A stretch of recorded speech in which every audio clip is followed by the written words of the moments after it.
지난 추석 명절은 잘 보내셨는지요? 송편도 많이 드시고 전도 많이 부치시고 또한 사랑스러운 가족 친지분들과 행복한 시간을 보내셨을 줄 압니다. 저는 지난 추석 명절을 보내면서 또 이번 한 주를 보내면서 방송실 울림이 있습니다. 보내면서 오늘부터 시작하는 가을 부흥성회, 심령 부흥 대성회를 기도하면서 준비했습니다. 그 준비하는 가운데 한 가지 제 스스로 이런 질문을 가져보았습니다. 과연 하나님께서 기뻐하시는 교회는 어떤 모습인가? 우리 주님께서 원하시고 꿈꾸시고 바라시는 교회의 모습은 어떠한 교회의 모습인가에 대해서 살펴보았습니다. 우리 성도님들께서는 원하시는 교회의 모습, 바라시는 교회의 모습, 꿈꾸시는 교회의 모습이 어떻습니까? 아마 여기 있는 저나 여기 앉아 계신 성도님들이 많은 것처럼 우리는 저마다 생각이 다르듯이 저마다 꿈꾸고 바라고 원하는 모습이 다를 줄 압니다. 하지만 우리가 분명히 기억해야 할 것은 우리는 우리가 꿈꾸는 교회, 우리가 바라는 교회, 우리가 원하는 교회가 아니라 하나님 아버지께서 디자인하시고 예수님께서 핏값으로 사셨고 우리 성령 하나님께서 친히 운행하시고 다스리시고 통치하시는 예수님이 머리 된 교회를 함께 꾸어야 될 줄 믿습니다. 오늘 본문은 오순절 마가의 다락방 성령 강림의 사건과 더불어서 사도 베드로가 설교 단 한 번에 무려 3,000명이 회심하고 돌아오는 폭발적인 부흥의 현장을 기록하고 있습니다. 우리가 흔히 초대교회로 돌아갑시다, 초대교회로 돌아갑시다 외치는 슬로건에 나타났던 초대교회, 오순절 마가의 다락방 초대교회의 모습이 오늘 본문 속에 기록되어져 있습니다. 오늘 본문은 비록 짧지만 이 안에는 정말 여러 우리가 본받아야 되는 초대교회의 모습이 너무나 많이 있습니다. 전 이 가운데 특별히 이번 가을 부흥성회, 심령 부흥성회를 맞이해서 우리 교회가 이 초대교회가 가지고 있었던 그 신앙의 아름다운 전통 딱 3가지만을 우리가 회복하고 우리 또한 가지자는 의미로 오늘 말씀을 준비하게 되었습니다. 함께 말씀을 나눌 때 초대교회가 가지고 있었던 주께서 기뻐하시고 주께서 즐거워하시며 주께서 꿈꾸셨던 그 교회의 모습이 우리 교회 가운데도 온전히 회복되고 실현될 줄 예수님의 이름으로 축복합니다. 첫 번째, 교회는 날마다 모이기에 힘써야 합니다. 교회란 것은 모임입니다. 교회란 날마다 마음을 같이하여서 모이기에 힘을 써야 합니다. 오늘 본문 42절을 제가 다시 한번 읽어드리도록 하겠습니다. 그들이 사도의 가르침을 받아 서로 교제하고 떡을 떼며 오로지 기도하게 힘썼다 기록되어 있습니다. 이 초대교회 마가의 다락방 교회에 4가지 사역이 있습니다. 가장 먼저 그들이 사도의 가르침을 받았고 그들이 교제를 했고 그들이 떡을 뗐고 오로지 기도하게 힘썼다라고 되어 있습니다. 우리가 한글 성경으로 보면 기도하게 힘썼다 해서 힘썼다라는 이 동사, 이 단어가 기도랑만 연결되는 것처럼 보입니다. 하지만 이 힘썼다라는 동사는 기도뿐만 아니라 그들이 사도의 가르침을 받기에 힘쓰고 그들이 교제하기에 힘쓰고 그들이 떡을 떼기에 힘쓰고 나아가 그들이 오로지 기도하기에 힘썼다는 것입니다. 이 4가지 사역에 공통점이 있습니다. 힘썼다는 것 말고 그들이 사도의 가르침을 받기 위해서 그들이 서로 교제하고 떡을 떼며 그들이 오로지 기도하기 위해서 그들이 꼭 해야만 했던 공통된 모습이 있습니다. 그것은 오늘 본문 46절에서 보충 설명하고 있습니다. 오늘 본문 46절에서 42절을 보충 설명하고 있다는 말씀입니다. 46절입니다. 날마다 마음을 같이하여 성전에 모이기를 힘쓰며 집에서 떡을 떼며. 다시 말해서 마가의 다락방 초대교회 성도님들은 사도의 가르침을 받기 위해 모이기에 힘쓰고 교제하기 위해 모이기에 힘쓰며 떡을 떼기 위해 모이기에 힘쓰고 오로지 기도하기에 모이기에 힘쓴 줄 믿으시길 바랍니다. 따라서 우리도 초대교회로 돌아갑시다. 우리에게도 초대교회 믿음을 주옵소서 간구할 때는 다른 사람보다 먼저 나 자신이, 우리 자신이 초대교회 이 성도들의 모습을 본받아 모이게 힘쓰는 우리 성도님 되시길 바랍니다. 어느 날 한 청년이 세계적인 부흥사였던 무디 선생님을 찾아왔습니다. 이 청년이 이런 질문을 합니다. 무디 선생님, 우리가 믿음으로 구원을 받습니까? 행함으로 구원을 받습니까? 이에 무디 선생님은 이 청년을 보면서 당연히 오직 믿음으로 구원받습니다. 이렇게 대답을 했습니다. 사실 이 청년이 이 무디 선생님을 찾아온 것은 이 마음에 악한 마음, 나쁜 마음을 가지고 있어서 자신의 질문으로 무디 선생님을 곤욕스럽게 하고 또한 무디 선생님 말을 착잡아서 흔들려고 했던 목적입니다. 두 번째 이 청년이 무디 목사님에게 이렇게 말합니다. 그렇다면 목사님, 우리가 매주일 주일 성수해야 구원을 받습니까? 아니면 예수님을 믿어야지만 구원 받습니까? 이 질문을 듣자마자 우리 무디 목사님은 이 청년의 의도, 악한 의도를 깨닫고 말로 즉답 대답하기 이전에 먼저 행동으로 그 답을 주었습니다. 무디 목사님이 활동하던 당시에는 서양 가옥을 가면 사무실이나 집을 가면 한쪽 벽에 벽난로가 있습니다.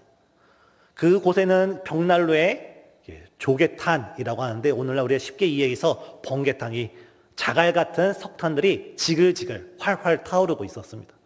이때 무디 목사님은 집게로 그 조약돌 같은 번개탄 하나를 끄집어다가 바닥에 내려놨습니다. 이 난로 안에 있는 번개탄들은 활활활 타오르는데 이 바닥에 있는 그 번개탄은 쉽게 꺼지고 말았습니다. 사랑하는 성도님, 우리가 아무리 신앙이 뜨겁고 우리의 신앙의 열정이 아무리 크다 할지라도 우리가 홀로 신앙생활을 하다 보면 금방 꺼지게 되어 있습니다.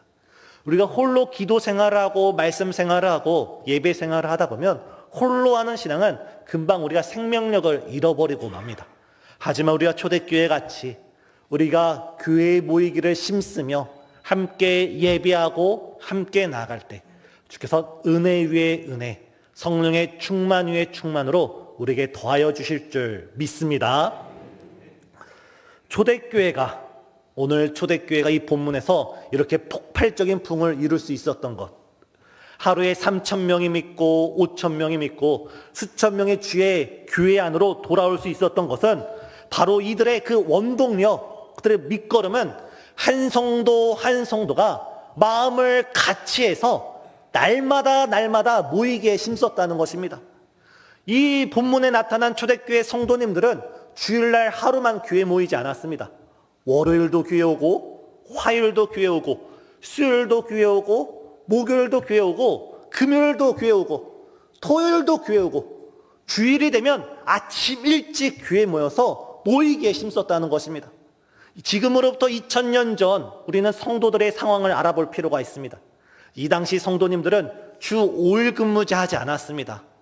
그나마 형편이 괜찮은 성도님은 주 6일 근무제, 아니면 대다수가 노예였기 때문에 그들은 일주일에 단 하루도 쉬지 못하고 그냥 하루하루 분주하게 바쁘게 피곤하게 살던 사람들이 오늘 초대교회에 나온 성도님들입니다.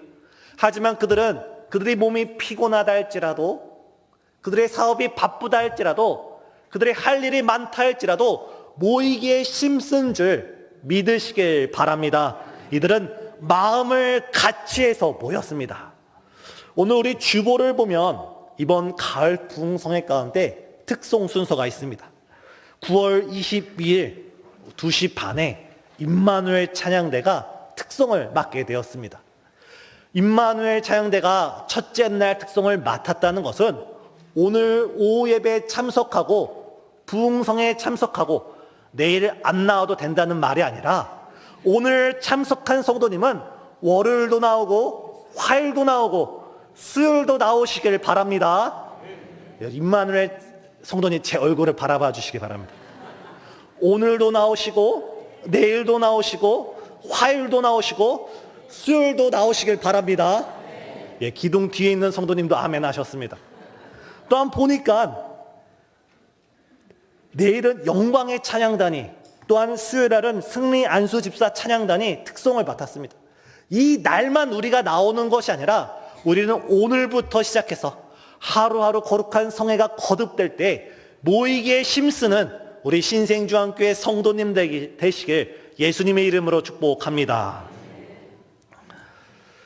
성경을 찾아보면, 신구약 성경을 찾아보면 이스라엘 백성들이 함께 모이기에 힘쓸 때 하나님의 크신 역사가 일어나기 시작했습니다. 이스라엘 백성들이 마음을 합하여 하나님 앞에 모이기에 힘쓸 때 하나님께서도 놀라운 역사를 일으켜 주셨다는 것입니다. 출애굽기를 보면 모세와 이스라엘 백성이 시내산 앞에 모였을 때 하나님께서는 그들에게 십계명을 주시고 율법을 주시고 말씀을 주시면서 그들에게 언약 백성으로 거듭나게 하시고 그들을 왕같은 제사장을 삼아 주셨습니다. 또한 사무엘과 이스라엘 백성이 미스바로 모였을 때 그 모인 모든 무리 가운데 하나님께서는 회개의 심령을 더하시고 그들이 뜨겁게 기도할 때 하늘에서 우레소리, 큰 천둥소리를 내셔서 그들에게 승리를 주셨습니다. 또한 엘리야와 이스라엘 백성들이 갈멜산에 모였을 때 하나님께서 저 하늘로부터 불을 내리셔서 하나님이 참 하나님을 깨닫게 하셨고, 오늘 2장 앞절을 보면 오순절 마가의 다락방에 120명의 문도들이 함께 모여 그들이 전심으로 기도할 때 주님께서 호련의 하늘로부터 급하고 강한 성령을 내려주셔서 그들 가운데 성령의 충만한 역사가 일어난 줄 믿습니다. 이제 우리가 모일 때 예수님께서 뭐라 말씀하셨습니까? 너희 중에 두세 사람이 내 이름으로 모인 곳에 나도 너희와 함께 하리라 말씀하셨습니다. 우리가 모일 때 예수님이 함께 하시고, 우리가 모일 때 주님께서 음성을 주시고 말씀을 주시고 응답을 주시고 우리 메마른 영혼 가운데 성령의 뜨거운 역사를 불러 일으켜 주시는 줄 믿으시길 바랍니다. 교회란 것은 한 사람이 세워가는 것이 아닙니다. 교회란 것은 한 사람 한 사람이 서로 만나서 손뼉이 마주쳐야 소리가 나듯이 우리가 한 사람 한 사람이 모이고 힘써 모일 때 주님께서 우리 신생중앙교회를 통하여 크신 역사를 이루어 가시는 줄 믿습니다. 오늘 오후 예배, 월요일, 화요일, 수요일 모두 참석하시길 바랍니다. 두 번째, 교회는 말씀을 가르치는 사역과 말씀을 배우는 사역에 최선을 다해야 됩니다. 오순절 마가의 다락방에 성령의 역사가 있은 다음에 12사도들이 그들의 모든 목회 사역에서 가장 최우선적으로 가장 중요하게 여겼던 사역이 바로 말씀 사역이었습니다. 종교개혁자 칼빈도 참된 교회의 표지, 참된 교회의 모습은 말씀 가르침에 있다고 말했습니다. 지난 2000년 기독교 역사를 살펴보면 교회의 부흥은 단순히 숫자적으로 성도가 많아지고 교회 규모가 커지고 재정이 풍성해지는 그런 부흥이 아니라 우리의 심령이 새로워지고 우리 메마른 영혼이 성령의 역사로 샘솟는 역사가 일어나고 우리의 힘이 아니라 우리의 지혜가 아니라 하나님이 때마다 공급해 주시는 이른 비의 축복, 늦은 비의 축복, 축복의 소낙비가 우리 마음에 흡족히 내리는 그런 영적인 부흥이 일어날 때마다 항상 하나님께서는 말씀과 함께 하셨습니다. 중세교회가 타락했을 때 루터가 오직 말씀으로 돌아가자 해서 종교개혁의 부흥이 일어났고, 18세기 개신교회가 힘을 잃어갈 때 미국의 대각성 운동을 일으켰던 조나단 에드워드를 비롯하여 수많은 선각자들이 우리가 다시금 말씀으로 돌아갑시다 외칠 때 미국 전역에서, 영국 전역에서, 유럽 전역에서 제1차 각성운동, 제2차 각성운동, 3차, 4차 부흥운동이 일어나면서 그 부흥운동 가운데 말씀의 사역 가운데 성령의 역사 가운데 하나님께 붙잡힌 젊은 청년들이 나의 인생을 하나님을 위해 드리겠습니다, 나의 삶을 주의 복음을 위해 쓰겠습니다 헌신하게 되었고, 그 청년들이 선교사로서 우리나라의 아펜젤러와 언더우드를 비롯하여 수많은 선교사님들이 들어오게 되었습니다.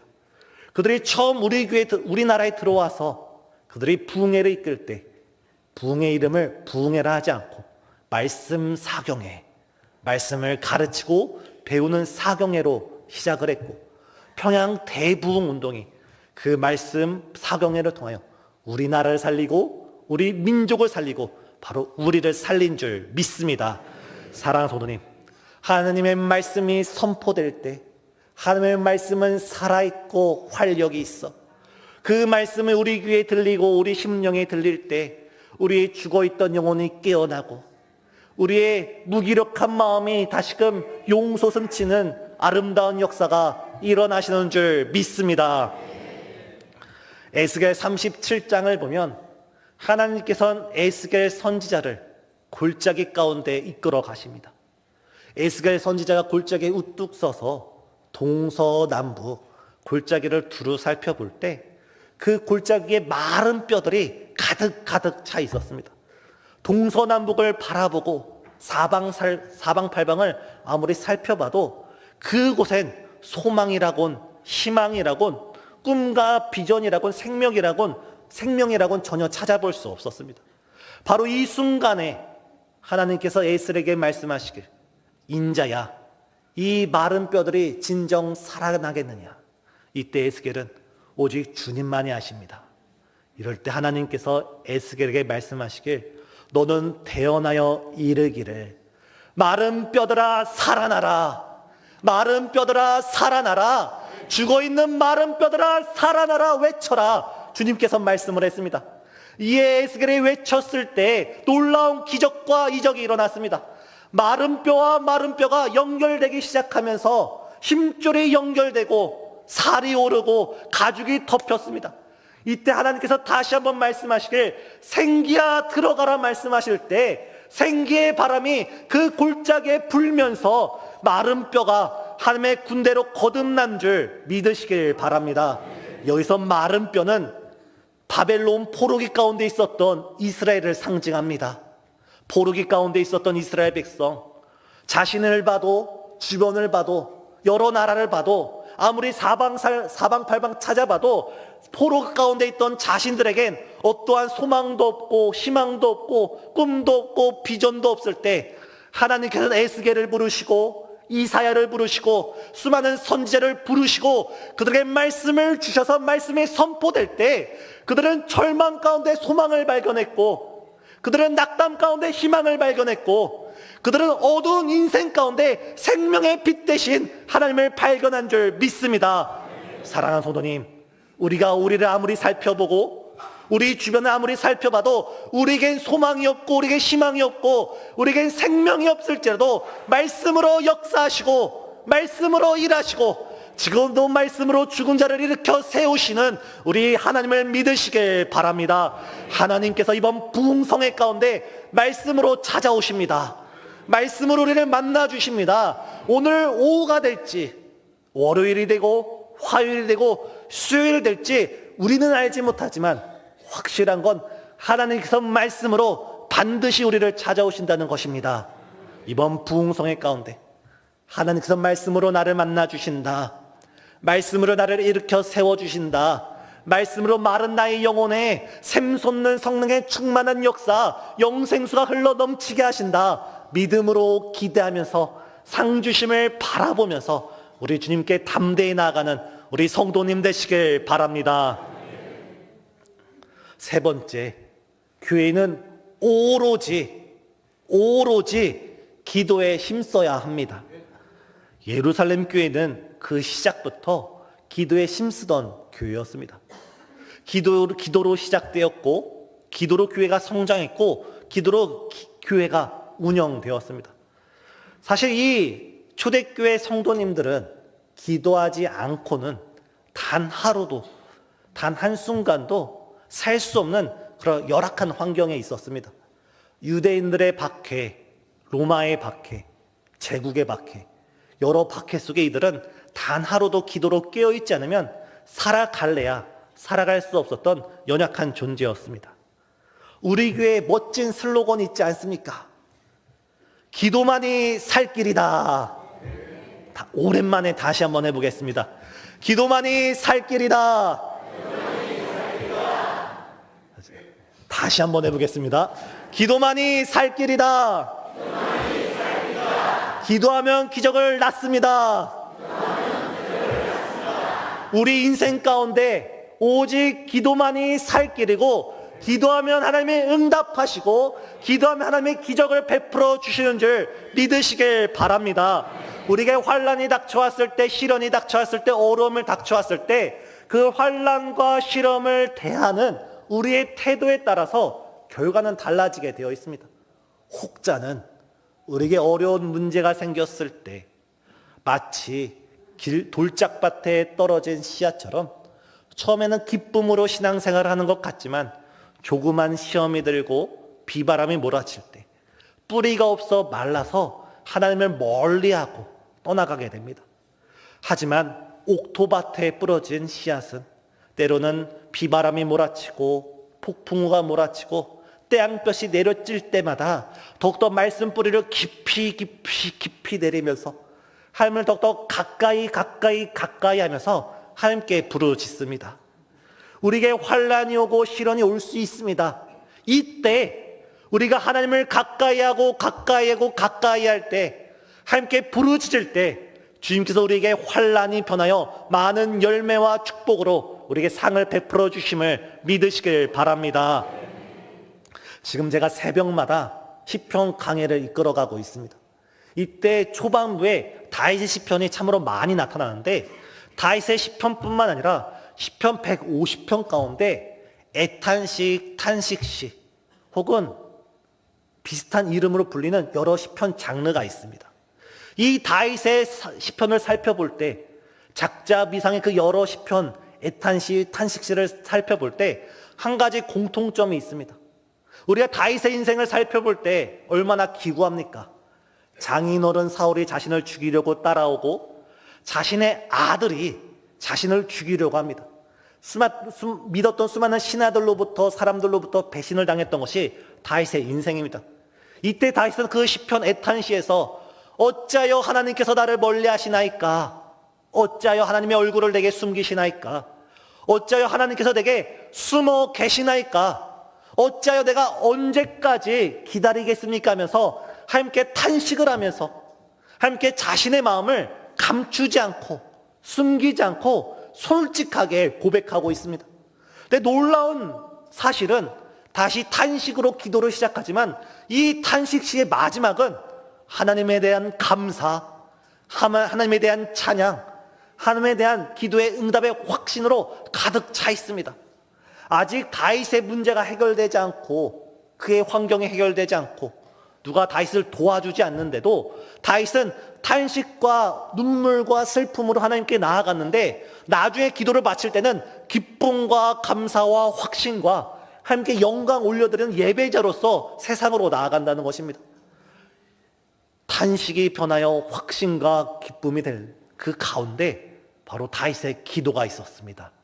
사랑하는 성도님, 우리가 이번 부흥성회 가운데 우리가 세상에서 수고하고 무거운 짐을 가지고, 우리가 다른 사람 앞에서는 체면을 차릴 수가 있고, 우리가 다른 사람 앞에서는 우리의 마음을 감출 수가 있어도, 우리보다 우리를 더 잘 아시는 주님, 우리보다 우리 머리카락을 더 잘 아시고, 우리의 눈물을 아시고, 우리의 애통을 아시고, 우리의 탄식을 하시는 하나님께 우리의 마음을 진실로 토로하며, 우리의 마음을 전심으로 토로하면서 우리가 주 앞에 기도로 나갈 때, 특별히 이번 부흥성회는 찬양과 더불어서 진행됩니다.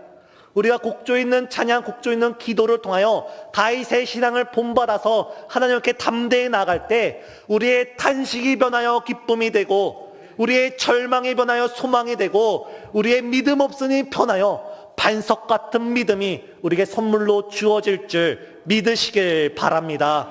우리가 초대교회가 기도에 전혀 힘쓸 때, 그 기도를 통하여 놀라운 오순절 마가의 다락방 역사가 일어났던 것처럼, 우리 교회가 이번 부흥성회 가운데 모이기에 힘쓰고, 말씀에 힘쓰고, 기도에 힘쓸 때 초대교회를 방불케 하는 성령의 역사가, 여러 이적과 기적의 역사가 우리 교회 가운데, 우리 가정 가운데, 우리 나 자신의 심령 가운데 아름답게 열매 맺혀지기를 예수님의 이름으로 축복합니다.